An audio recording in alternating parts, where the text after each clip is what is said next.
everyone. This is Wayne Rivers at the Family Business Institute. Thanks for tuning in, as always. This week I want to talk about not time management. I want to coin a term, protect your time. And over the years, the only conclusion I can draw is time management doesn't work. Because I've heard contractors for 30 plus years talking about, I need to manage my time better, and still at the end of the day, their hair is on fire and they're running around like crazy, and still things don't get checked off the list. So time management must not work. So let's start thinking about how do you protect your time. We've got 10 tips for how to do that. There are two universal constraints in life, time and money. And money obviously is a critical constraint, but I think time is the greater constraint because your time is your life. How you utilize the seconds, minutes, hours of your day, that is your life. That's how you live your life. And, William Penn coined a phrase, time is what we want the most, but what we use the worst. And I know I'm stepping on your toes, but for 30 plus years, I've been watching contractors complain about not having enough time, and then I just see that they don't manage their time. So let's go into 10 tips for protecting your time, guarding your time, being jealous about your time, because your time is your life, okay? First, schedule your family and your personal time on your calendar first, well in advance, okay? That's your sacred time. We usually do it the other way around. I'll get around to it when I'm a little less busy or whatever. I'll squeeze some family time onto the calendar. This is a strategic coach, fundamental planning basics. Schedule your downtime, your personal and family time on the calendar first. Block that off and then fill your business schedule and all the other things that you have to do around it. So that's a big tip, okay? The second thing is work in 2-hour sprints. It's exceedingly difficult for people to put their head down and focus for 8 hours on anything. So try to think about 2-hour sprints. And here's another piece, here's a corollary to that. Close your door. So many of us believe in open door policies. An open door policy doesn't mean your door has to be open all the time. It just means that you need to be accessible to your people on a regular basis. That doesn't mean that you shouldn't carve out sacred planning time, work time, project time, whatever it is. So work in 2-hour sprints with your door closed and put a sign on your door, do not disturb. People will respect that, I guarantee it. The third thing is just say no to meetings. We've done statistics before about how much people estimate that their time in meetings is just wasted. So unless a meeting is super important or there's a super desirable outcome you expect or want from that meeting, just say no. Say, can we just have a telephone meeting? Can we have a hallway meeting? Can we just step outside the building for 5 minutes and hash it out a little bit? Just say no to meetings. Most of them are wasted time. Not all of them. I remember a contractor bragged to me one time years ago, we don't have meetings here. They're too much. Well, you've got to have, oh, come on. Anytime you're dealing with multiple people, you've got to have meetings and meetings of the hearts and minds, for gosh sake. Anyway, okay, the fourth one, leave your phone behind.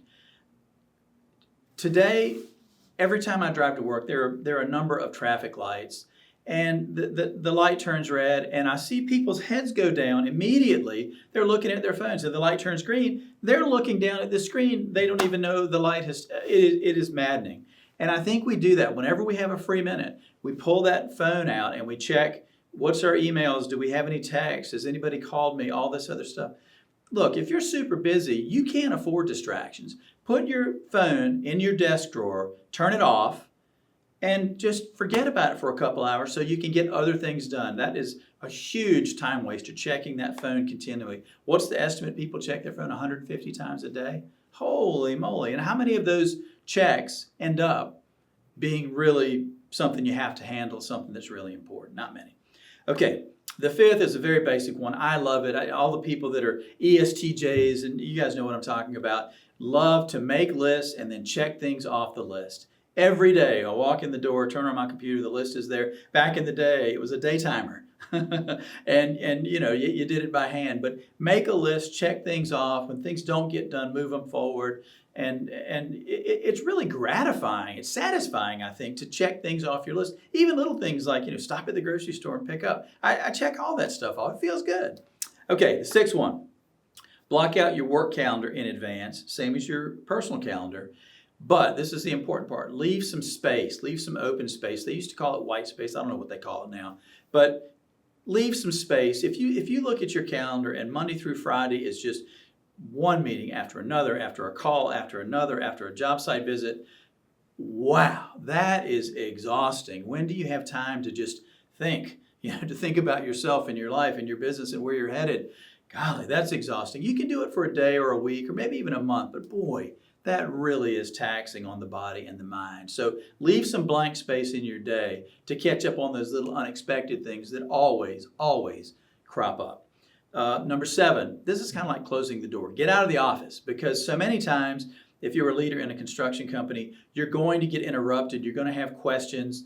And if you're working on something important that requires your undivided attention, just get out of the office. Go in the conference room. I do that a lot because even though we have a small office building, people seem to think I've disappeared. I've just moved around the corner into the conference room. Or go to your CPA's office and use his conference room if you really want to get away.